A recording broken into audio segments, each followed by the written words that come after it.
지금 전 세계 자본시장에서 가장 뜨거운 기업, 누구나 인정하는 제국의 황제죠. 엔비디아의 젠슨 황. 이분, 지금 밤에 과연 발 뻗고 편안하게 잘까요? 겉으로 보면 완벽한 승자입니다.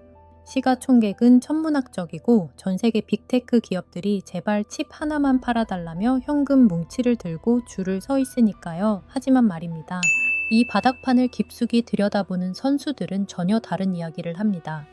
지금 젠슨 황의 등 뒤에서는 식은땀이 줄줄 흐르고 있고 그의 시선은 초조하게 동아시아의 한반도, 바로 대한민국 평택을 향해 고정되어 있다고요. 도대체 시가총액 세계 1위를 다투는 기업의 CEO가, 그것도 압도적인 독점력을 가진 양반이 왜 이렇게까지 불안해하며 한국행 비행기 티켓을 끄는 걸까요? 오늘 V플로우는 지난 1년간 우리 눈을 가렸던 삼성 위기론이라는 거대한 연막을 싹 걷어내고 그 뒤에서 벌어지고 있는 진짜 전쟁의 실체를 낱낱이 해부해 드리려 합니다. 이건 단순히 기업의 성패 이야기가 아닙니다. 글로벌 반도체 패권의 지도가 아주 조용하지만 강력하게, 그리고 필연적으로 뒤집히고 있다는 생존에 관한 이야기입니다. 여러분, 사람들이 흔히 믿는 금융 상식이 뭔지 아세요?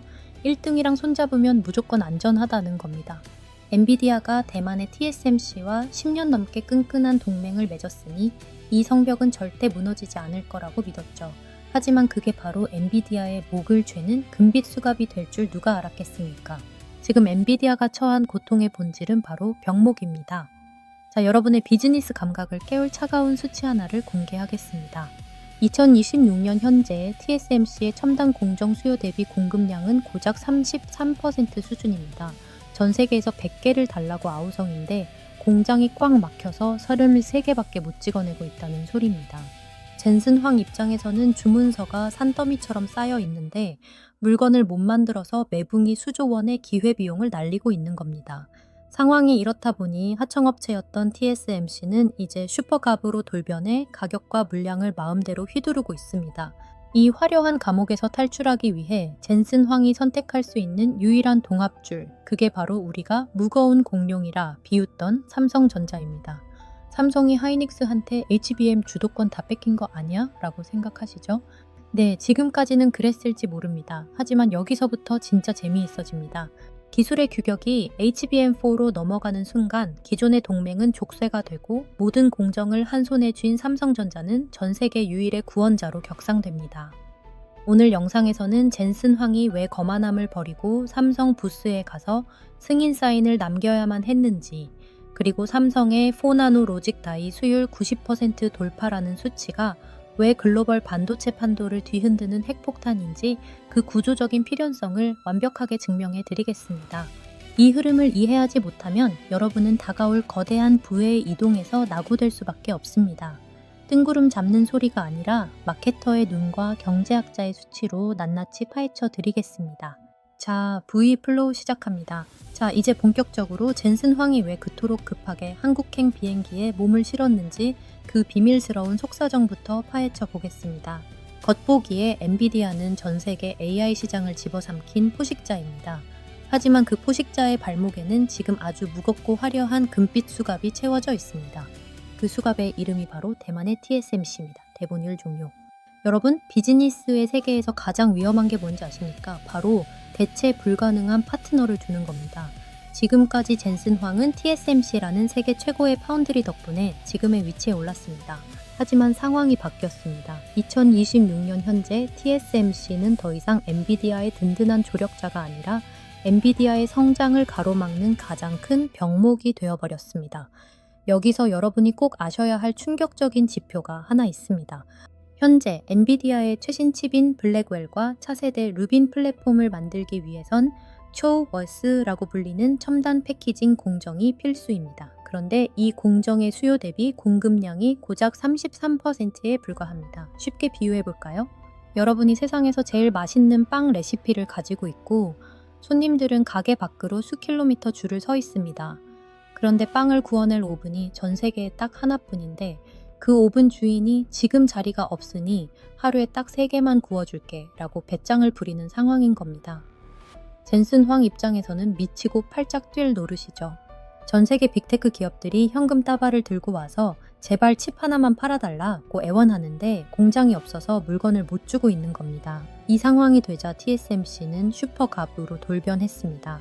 최근 TSMC의 영업이익률이 60%를 돌파했다는 소식 들어보셨나요? 이건 제조업계에서는 도저히 일어날 수 없는 숫자입니다. 설계는 엔비디아가 다 했는데 정작 돈은 공장 주인인 TSMC가 더 많이 가져가는 기현상이 벌어지고 있는 겁니다. 젠슨 황은 깨달았습니다. 이대로 TSMC에만 목을 매다가는 내 제국이 통째로 TSMC의 하청업체로 전락하겠구나. 더 무서운 건 고객들의 이탈입니다. 구글, 아마존, 메타 같은 공룡들이 바보입니까? 엔비디아 칩을 못 구해서 AI 경쟁에서 뒤처질 위기에 처하자. 이들은 이제 엔비디아 못 기다리겠다. 우리 그냥 우리끼리 칩 만들자라며 자체 칩 개발로 눈을 돌리고 있습니다. 젠슨 황의 독점 체제에 금이 가기 시작한 겁니다. 이 화려한 감옥에서 탈출하기 위해 젠슨 황이 밤잠을 설치며 찾은 대안. 그게 바로 대한민국 평택의 삼성전자였습니다. 그런데 여기서 여러분은 의문이 생길 겁니다. 아니, 삼성이 아무리 크다지만 하이닉스랑 TSMC 연합군을 이길 수 있어? 삼성이 가진 비장의 무기가 대체 뭔데? 그 비밀은 바로 삼성만이 가진 전 세계 유일의 턴키 솔루션에 있습니다. 이 용어 좀 딱딱하죠? 하지만 이 개념이 여러분의 부의 흐름을 바꿀 핵심 키워드입니다. 아주 쉽게 설명해 드릴게요. 지금의 엔비디아 TSMC 하이닉스 구조는 분절형입니다. 메모리는 한국 하이닉스에서 사오고 로직 다이는 대만 TSMC에서 만들고 이걸 다시 TSMC 패키징 라인에 보내서 조립해야 합니다. 이 과정에서 이메일 수천 통이 오가고 물류 이동에만 며칠씩 걸립니다. 만약 한 군데라도 문제가 생기면 전체 라인이 멈추는 리스크를 안고 있죠. 반면 삼성전자는 어떤 곳입니까? 자기 땅에 목장도 있고 도축장도 있고 요리사도 있고 자체 배송 트럭까지 가진 수직 계열화의 끝판왕입니다. 1라인에서 메모리 찍어내고 바로 옆 2라인 파운드리에서 두뇌 칩 만들고 옆동으로 넘어가서 조립까지 원스톱으로 끝내버립니다. 젠슨 황이 평택 공장에서 본 것은 단순히 반도체 라인이 아니었습니다. TSMC의 갑질과 하이닉스의 복잡한 공급망 리스크를 단 한 번에 해결해 줄 수 있는 압도적인 속도의 마법을 본 겁니다. 여기서부터가 진짜 소름 돋는 포인트입니다. 젠슨 황이 삼성 부스에 가서 젠슨이 승인함이라는 사인을 남겼을 때 사람들은 팬 서비스인 줄 알았습니다. 하지만 그것은 사실 젠슨 황이 삼성에게 보내는 구조 신호였습니다. 제발 너희의 그 엄청난 생산 라인 구글이나 아마존한테 다 주지 말고 나한테도 방 하나만 내어달라는 절박한 메시지였던 거죠. 자, 그런데 배경만 좋다고 전쟁에서 이길 수 있나요? 삼성이 이 기회를 잡기 위해 내부에서 얼마나 처절하게 살점을 도려내는 혁신을 했는지, 그리고 그 결과로 터져나온 충격적인 수치들은 무엇인지 낱낱이 공개하겠습니다. 밖에서는 젠슨 황이 발을 동동 구르며 한국행 비행기를 타고 있을 때 삼성전자 내부에서는 도대체 무슨 일이 벌어지고 있었을까요? 사실 지난 1년은 삼성전자 반도체 역사상 가장 치욕적이면서도 동시에 가장 처절했던 시간이었습니다. 밖에서는 삼성 기술력 예전 같지 않다, 조직 문화가 비대해졌다 라며 연일 비난을 퍼부었죠. 하지만 여러분, 진짜 무서운 게 뭔지 아십니까? 바로 밖에서 떠드는 소음이 아니라 안에서 흐르는 침묵과 땀입니다. 삼성이 위기론의 정점을 찍던 그 순간 구원투수로 등판한 전영현 부회장의 첫 일성은 아주 냉혹했습니다. 과거의 영광에 취해 있지 마라. 지금 방식으로는 다 죽는다. 그는 취임하자마자 조직을 그야말로 뼈와 살을 분리하듯 뜯어 고쳤습니다. 단순히 열심히 하는 수준이 아니었습니다. 이건 생존을 위한 몸부림이었습니다. 엔지니어들은 방진복채로 계절이 바뀌는 줄도 모르고 연구실을 지켰습니다. 그들이 이를 악물고 집중했던 건 단 하나, 바로 숫자로 증명하는 것이었습니다. 발열이 심하다, 전력 효율이 떨어진다는 이 치욕적인 꼬리표를 떼는 유일한 방법은 100마디 해명이 아니라 압도적인 제품 하나를 내놓는 것뿐임을 그들은 알고 있었던 거죠. 그리고 마침내 2026년 초 전 세계 반도체 업계를 강타한 충격적인 소식이 들려왔습니다.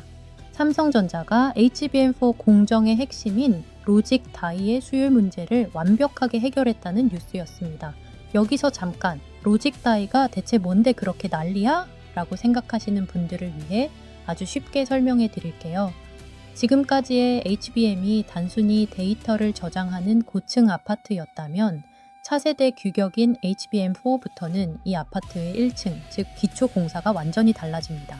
이 1층 바닥을 로직 다이라고 부르는데 이제는 단순히 건물을 지탱하는 게 아니라 그 자체로 아주 똑똑한 두뇌의 역할을 해야 합니다. 이 1층이 얼마나 똑똑하냐에 따라 아파트 전체의 성능이 결정되는 시대가 온 겁니다.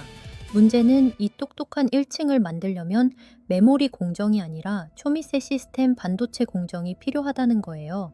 여기서 삼성이 가진 무서운 저력이 나옵니다. 경쟁사인 하이닉스는 메모리는 세계 최고지만 이 시스템 반도체를 찍어낼 공장이 없어요. 그래서 또다시 대만의 TSMC에 가서 고개를 숙여야 합니다.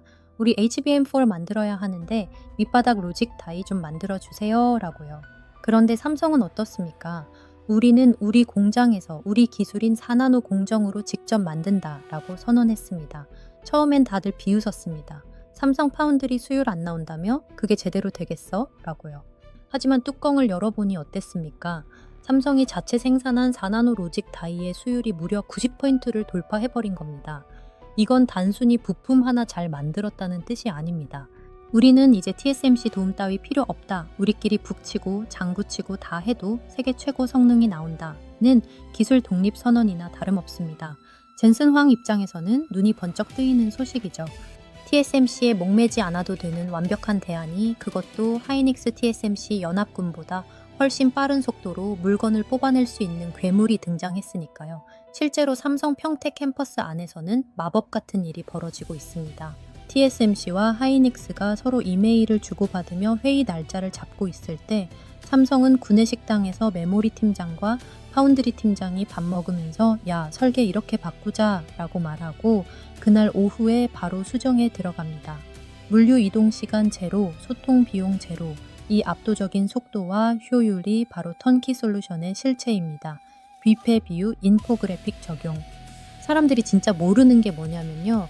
AI 시대의 전쟁은 이제 누가 더 정밀하게 만드느냐를 넘어 누가 더 빠르게 대량으로 공급하느냐의 싸움으로 바뀌었다는 겁니다. 삼성이 월 17만 장의 웨이퍼 투입량을 확보하며 세계 1위를 탈환했다는 건 이제 시장의 칼자루를 삼성이 쥐었다는 신호탄입니다. 자, 그런데 여기서 한 걸음 더 들어가 봅시다. 젠슨 황이 삼성에 보낸 역대급 물량 요청, 그 뒤에는 우리가 상상하지 못한 더 거대한 빅딜이 숨겨져 있습니다.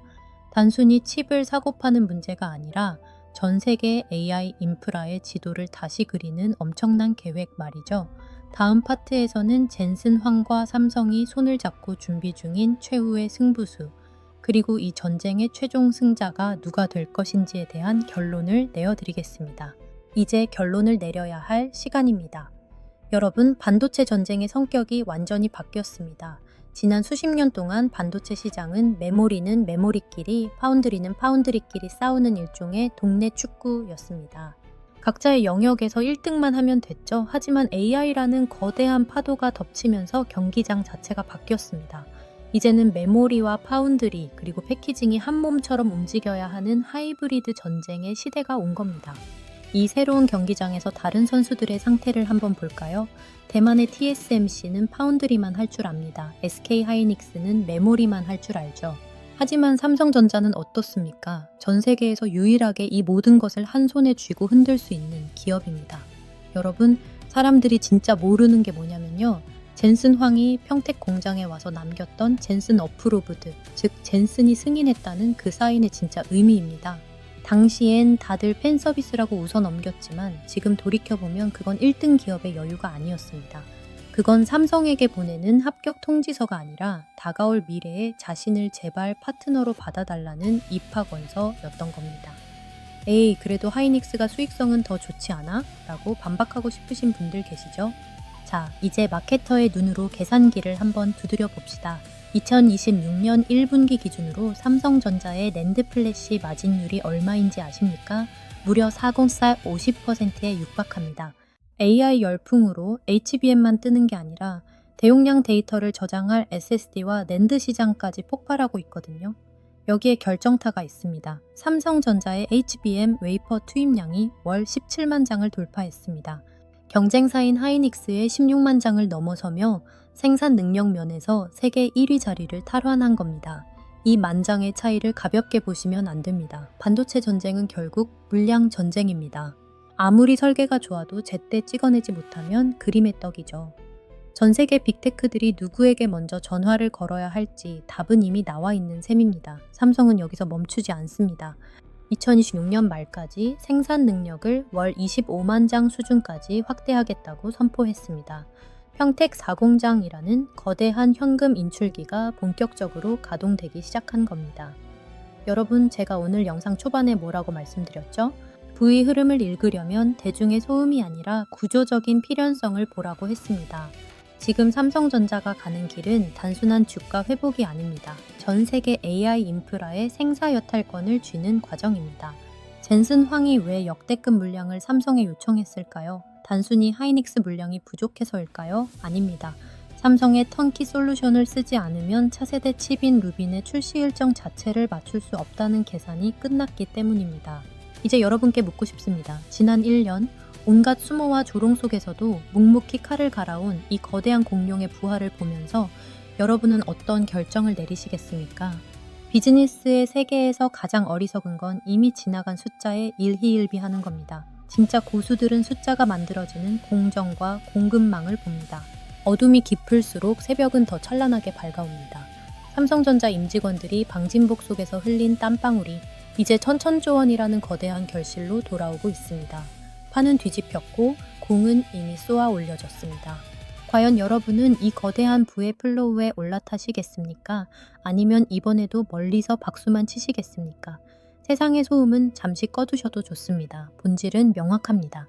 AI 시대의 최종 승자는 기술의 경계를 허물고 모든 공정을 한 손에 쥔 자가 될 것이고 그 주인공은 지금 우리 눈앞에 있습니다. 오늘 준비한 통찰이 여러분의 경제적 자유를 향한 길에 작은 이정표가 되었기를 바랍니다. 대한민국 산업의 심장, 삼성전자의 화려한 부활을 여러분은 어떻게 보고 계신가요? 여러분의 날카로운 의견을 댓글로 자유롭게 남겨주십시오. 여러분의 댓글 하나하나가 V플로우를 완성하는 소중한 조각이 됩니다. 오늘 영상이 도움되셨다면 이 거대한 부의 흐름을 놓치지 않도록 구독과 좋아요, 알림 설정까지 꼭 부탁드립니다. 여러분의 자산이 강물처럼 흐르는 그날까지 V플로우가 함께하겠습니다. 시청해주셔서 감사합니다.